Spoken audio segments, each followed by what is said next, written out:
Hello दोस्तों, मैं जयकांत सैनी स्वागत करता हूं आपके अपने चैनल भारत IQ में। हम डिस्कस करें राजस्थान पत्रिका न्यूज़पेपर जयपुर एडिशन 14 नवंबर। तो बने रहिए इस वीडियो में साधन तक। There is lot to know and lot to discuss. तो आइए शुरू करते हैं आज का डिस्कशन। सबसे पहले मैं आप सभी को दिवाली की हार्दिक शुभकामनाएं देना चाहूंगा। आप सभी व्यूअर्स को दिवाली की बहुत बहुत शुभकामनाएं, आपके परिवारजन को बहुत बहुत शुभकामनाएं। और मुझे आशा है कि आप ये दिवाली इको फ्रेंडली बनाएंगे और पर्यावरण को नुकसान पहुंचाने में आप अपना सहयोग नहीं निभाएंगे। और आप ग्रीन पटाखे अगर चलाना चाहते हैं तो बेशक आप चला सकते हैं। और अगर आप जो अपने कन्वेंशनल जो पटाखे हैं उनको अगर आप नहीं प्रयोग करेंगे तो अच्छी बात होगी। और बाकी आपके ऊपर डिपेंड करता है कि आपको कैसे सेलिब्रेट करनी है। बस आप खुश रहिए, मजे में रहिए और अपने परिवारजनों का ध्यान रखिए। तो दिवाली की हार्दिक शुभकामनाओं के बाद अब शुरू करते हैं हम अपना डिस्कशन आज का। आज मैं थोड़ा सा लेट हो गया, थोड़े से घर के कामकाज में लेट हो गया मैं अपने, और इसीलिए अब मैं इस वीडियो को अब इवनिंग में डाल रहा हूँ, लेट इवनिंग में। तो देख लेते हैं अभी डिस्कशन अपना आज का। पेज नंबर में बात की जा रही है नेशनल आयुर्वेद संस्थान जयपुर के अंदर। ये जो है संस्थान, ये पहले कॉलेज हुआ करता था, अब इस नेशनल लेवल का बना दिया गया इसको। तो इसका उद्घाटन पीएम मोदी ने किया आयुर्वेद दिवस के दिन। पीएम मोदी ने वर्चुअली इसका उद्घाटन किया है। आयुर्वेद दिवस है, ये 5वां आयुर्वेद दिवस सेलिब्रेट किया जा रहा है। तो इस दिन ये जो नेशनल आयुर्वेद संस्थान है जयपुर के अंदर, इसको इनॉग्रेट किया है मोदी जी ने। ये यहाँ पर न्यूज कवर की गई है। तो ये बात की जा रही है धन्वंतरि दिवस की, यानी कि धन्वंतरि एक डे है। आप मेरे को ये बताइए कमेंट बॉक्स में कमेंट करके कि धन्वंतरि का संबंध किस समय से है। हिस्ट्री में इनका नाम आता है धन्वंतरि जी का। आप मेरे को, इनका संबंध है बेसिकली आयुर्वेद से। तो आप मेरे को ये बताइए कमेंट बॉक्स में ये किस समय के व्यक्ति थे, पर्सन थे, जब इनका नाम का जिक्र किया जाता है वो समय के बारे में बताइए, धन्वंतरि जी के बारे में। ये जो संस्थान है ये आयुष मंत्रालय के तहत आएगा। ये मतलब आयुष मंत्रालय डील करता है इन सब चीज़ों को लेकर के अंडर हेल्थ मिनिस्ट्री। तो ये सारी की सारी न्यूज यहाँ पे कवर की गई। तो इंपॉर्टेंट आप याद कर लीजिएगा धन्वंतरि के बारे में। कई सारे आपने हॉस्पिटल्स पे भी देखा होगा धन्वंतरि के नाम से। कई सारे वार्ड, कई सारे मतलब कोई सेंटर होते हैं, उनके नाम इनके ऊपर रखे जाते हैं धन्वंतरि जी के ऊपर। तो इनके बारे में आपको पता होना चाहिए, इंपॉर्टेंट चीज बन जाती है। पेज नंबर पे बात की जा रही है, ये बात की जा रही है ओबामा जी। बराक ओबामा पूर्व प्रेसिडेंट रहे हैं USA के। तो इनके द्वारा अपनी एक आत्मकथा लिखी गई है। उस आत्मकथा का नाम है, बहुत ही इंपॉर्टेंट बन जाती है, इसका नाम है ए प्रॉमिस्ड लैंड। नाम आपको जरूर पता होना चाहिए। तो यहाँ पे कुछ बातें की जा रही हैं। इन्होंने कई सारी बातें की हैं राहुल गांधी के बारे में, उस समय UPA गवर्नमेंट थी। अभी PM मोदी के बारे में काफी सारी चर्चा की है अपनी किताब के अंदर। क्या अच्छाई है, क्या बुराई है, उसके बारे में बात की है। तो इंपॉर्टेंट हो जाती है क्योंकि बड़ी पर्सनैलिटी है, प्लस डेमोक्रेटिक गवर्नमेंट, डेमोक्रेटिक जो पार्टी है उससे संबंधित है। और वर्तमान में USA में डेमोक्रेटिक दल की ही सरकार बन गई है। तो इसीलिए इंपॉर्टेंट हो जाता है। तो आपको इसके बारे में पता होना चाहिए। किताब का आप नाम नोट कर लीजिएगा, ए प्रॉमिस्ड लैंड। पेज नंबर पे बात की जा रही है, ये बात की गई है कि प्रकाश का जो क्वांटम सिद्धांत है, प्रकाश का क्वांटम सिद्धांत याद रखिएगा किसने दिया था।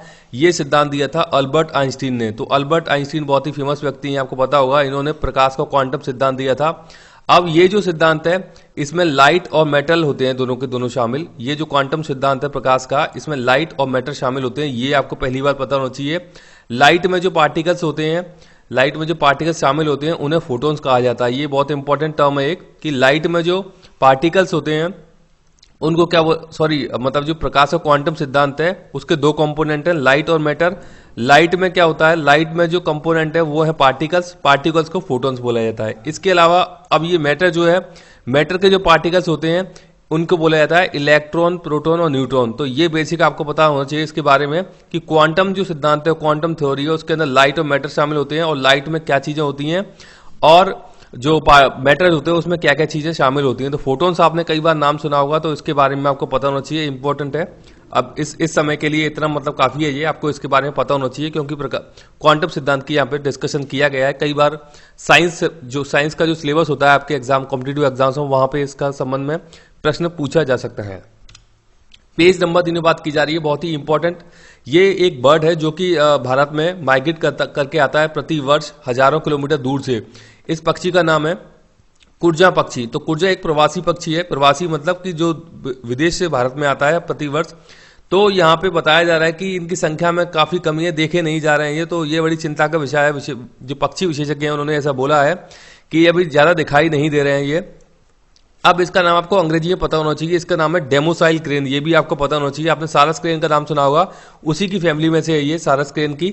तो एक्चुअली क्रेन की 15 जो स्पीसीज हैं पूरी दुनिया के अंदर, उनमें से एक डेमोसाइल क्रेन भी है जो कि प्रतिवर्ष भारत आती है।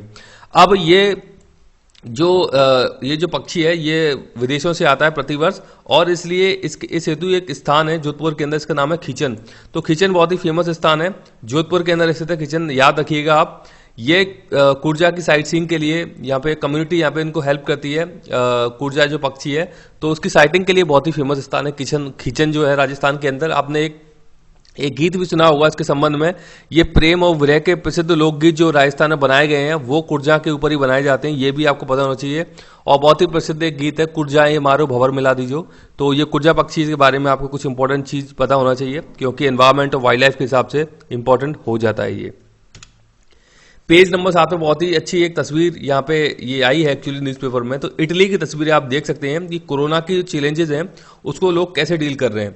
ये आप देख सकते हैं कवर इन्होंने पहना हुआ है, ये कितने क्लोज है ये भी आप देख सकते हैं, कवर पहना हुआ है, लेकिन कम्युनिकेशन में फिर भी इनके बैरियर है, गैप है। आप समझ सकते हैं कि इतने पास होने के बावजूद भी कम्युनिकेशन में इश्यू आ रहे हैं, लोगों को प्रॉब्लम आ रही है, तो कितना घातक है, कितना चैलेंजिंग है ये कोविड-19 जो है। तो ये एक पिक्चर के जरिए तस्वीर बयां की जा रही है कि कोरोना को लेकर के क्या क्या चैलेंजेस फेस किए जा रहे हैं दुनिया भर के अंदर। तो ये अब मेरे को अच्छा लगा, मैंने यहाँ से इसको एक पिक किया है।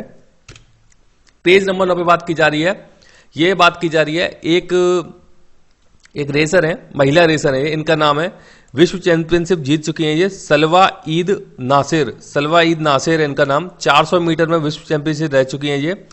इनका संबंध है नाइजीरिया में जन्मी है ये, और बहरीन की तरफ से खेलती हैं ये। अभी खेलने का मतलब है कि बहुत ही अच्छी रेसर है ये।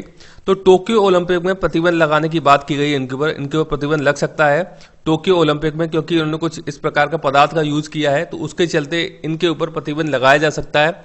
तो इनका नाम चर्चा में, तो अब याद रखिएगा सलवा ईद नासिर। 400 मीटर चैंपियनशिप इनको मिल चुकी है 400 मीटर रेस में, क्योंकि महिला है और रेस में है तो इसलिए इंपॉर्टेंट बन जाता है और चर्चा में भी है काफी ज्यादा। अच्छा, कमेंट बॉक्स में जरा ये बताइए कि टोक्यो ओलंपिक किस वर्ष होने वाले हैं। पेज नंबर 10 से बात की जा रही है, ये बात की जा रही है भारत की ग्रेटा थनबर्ग। आप समझ सकते हैं पर्यावरण के लिए स्कूल छोड़कर धरती की पाठशाला से जुड़ गई ये, बहुत ही छोटी उम्र में बहुत ही सराहनीय इन्होंने काम किया है एनवायरमेंट के लिए भारत के अंदर। इनका नाम याद रखिएगा, लिसिप्रिया कंगुजम, मणिपुर राज्य से इनका संबंध है। जरा मेरे को कमेंट बॉक्स में मणिपुर की कैपिटल का नाम बता दीजिए आप। तो लिसिप्रिया कंगुजम भारत की पर्यावरणविद है, एनवायरमेंट के लिए बहुत ही बेहतरीन काम कर रही हैं। भारत की ग्रेटा थनबर्ग भी इनको बोला जा सकता है, बहुत ही कम उम्र में इतने अच्छे प्रयास कर रही हैं ये। तो इनकी स्टोरी बताई गई है कि ये पढ़ने के लिए दिल्ली गई, तो दिल्ली की जो प्रदूषित हवा है जब इन्होंने महसूस किया उसको, तो इनका दम घुटने लगा और इन्होंने पढ़ाई को छोड़ करके एनवायरमेंट को एक राह पे चल रही है और एनवायरमेंट को बचाने के लिए बहुत अथक प्रयास कर रही हैं, काफी कुछ एक्टिविटीज करती रहती हैं ये। तो एक ये पर्यावरण कार्यकर्ता है, बहुत ही छोटी उम्र में बन गई है लिसिप्रिया कंगुजम, बहुत ही इंपॉर्टेंट पर्सनैलिटी बन जाती है, इनके बारे में आपको पता होना चाहिए। पेज नंबर 10 बात की जा रही है, ये बात की जा रही है रेड पांडा की। रेड पांडा संकट में इसका जीवन बताया जा रहा है रेड पांडा का। तो देख लेते हैं, पूर्वी हिमालय की बात की जा रही है, यहाँ पे रेड पांडा मुख्यतः पाया जाता है। तो ये बताया जा रहा है कि रेड पांडा जो है वो संकट में है, इसका जो अस्तित्व है, इसका जीवन है। तो देख लेते हैं इससे संबंधी कुछ इंपॉर्टेंट फैक्ट अब हम। तो रेड पांडा यह पूर्वी हिमालय क्षेत्र में पाया जाता है। सबसे इंपॉर्टेंट चीज ये है कि पूर्वी हिमालय, आप मेरे को बताइए कहाँ कहाँ पे है ये पूर्वी हिमालय का जो एरिया है। और ये जो एरियाज हैं भारत के अंदर, तो ये है पश्चिम बंगाल, सिक्किम, अरुणाचल प्रदेश, इन राज्यों में पाया जाता है रेड पांडा। ये जो तीनों है ये पूर्वी हिमालय के भाग हैं, पश्चिम बंगाल, सिक्किम और अरुणाचल प्रदेश। तो इंपॉर्टेंट है ये। इसके अलावा सिक्किम राज्य का ये क्या है, स्टेट एनिमल भी है। जो रेड पांडा है वो सिक्किम राज्य का स्टेट एनिमल भी है, ये भी आपको पता होना चाहिए, पूछा जा सकता है एग्जाम के अंदर, क्योंकि ये इसका जीवन संकट में है कि किस राज्य का ये स्टेट एनिमल है। IUCN की थ्रेटेंड प्रजाति में शामिल है। IUCN एक रेड लिस्ट जारी करता है, वहां पर ये थ्रेटेंड कैटेगरी में है रेड पांडा। और वाइल्ड लाइफ प्रोटेक्शन एक्ट अनुसूची 1 में शामिल है रेड पांडा। यानी कि जैसे कि आपने सुना होगा टाइगर, लाइन, ये सारे के सारे जो बिग थ्रेटनिंग एनिमल्स हैं वो अनुसूची 1 में शामिल है। तो इसी प्रकार रेड पांडा को भी अनुसूची 1 में रखा गया है वन्यजीव पर्यावरण एक्ट 1972 के तहत। तो इंपॉर्टेंट बन जाता है ये सारी की सारी चीजें। इसके अलावा हम देख लेते हैं WWF, world wide fund for nature India, इसका जो लोगो है वो है जाइंट पांडा। ये आपको कंफ्यूज करने के लिए पूछा जा सकता है कि जाइंट पांडा और रेड पांडा। तो WWF का जो लोगो है वहां पे आपको जाइंट पांडा देखने को मिलेगा और हम जो बात कर रहे हैं ये है रेड पांडा की बात कर रहे हैं। अब इसका जो मुख्यालय है WWF का, इसका ये है ग्लांड स्विट्जरलैंड के अंदर, ये आपको पता होना चाहिए। और इसका गठन जो हुआ था वो 1961 में हुआ था। ये इंपॉर्टेंट फैक्ट हैं, सारे के सारे आप नोट कर लीजिएगा, आपको भावी एग्जाम्स में देखने को मिल सकते हैं कभी भी। पेज नंबर 10 से बात की जा रही है। ये एक देश है, पश्चिमी अफ्रीकी देश है, तो यहां पे आतंकी हमला हुआ है। इस देश का नाम है बुर्किनो फासो। तो बुर्किनो फासो में 14 लोग मर गए हैं। ये पश्चिमी अफ्रीकी देश है, यहां पे आतंकी हमला हो गया है अभी। इसकी राजधानी का नाम याद रखिएगा आप, ओगाडोगु। इसकी राजधानी बड़ा ही अजीब नाम है इसका, ओगाडोगु इसका नाम है राजधानी का। तो इंपॉर्टेंट है, मैं आपको इसका लोकेशन भी दिखा देता हूं एक बार, क्योंकि इस प्रकार से चर्चा में रहती हैं चीजें। तो ये है बुर्किनो फासो देश है पश्चिमी, ये आप देख सकते हैं पूरा का पूरा अफ्रीका कॉन्टिनेंट है। ये नदन हो गया, ये साउथ, ये ईस्ट। यहां पे इसको टच करने वाले राज्य हैं, बेनिन है, नाइजर है, माली है, कोटे डिवोरे है, घाना है। तो इस प्रकार से कुछ देश हैं जो कि इसको बाउंड्री शेयर करते हैं। तो पता होना चाहिए आपको बुर्किनो फासो के बारे में। ये अटलांटिक ओशन हो जाता है, फिर यहाँ पे इसके अफ्रीका महाद्वीप के ऊपर मेडिटेरियन ओशन हो जाता है यहाँ पे। तो ये सारी, और फिर ये अफ्रीका का ईस्ट पार्ट जो है यहाँ पे हिंद महासागर लगता है। तो मुझे आशा है कि इस मैप के थ्रू आपको चीजें और लोकेशन समझ में आई होंगी थोड़ी सी। तो पेज नंबर 10 पर न्यूज है, ये बात की जा रही है यहाँ पे फिलीपींस देश में वामको नामक तूफान आया है। यहाँ पे तूफान का नाम याद रखिएगा, वामको। आपको कई बार देखने को मिलेगा कि इस तूफान को टाइफून भी बोला जाता है, तो कहीं आपको देखने को मिल सकता है टाइफून भी। तो फिलीपींस के अंदर ये वामको तूफान आया है, इसकी राजधानी का नाम है मनीला, ये आप याद रखिएगा।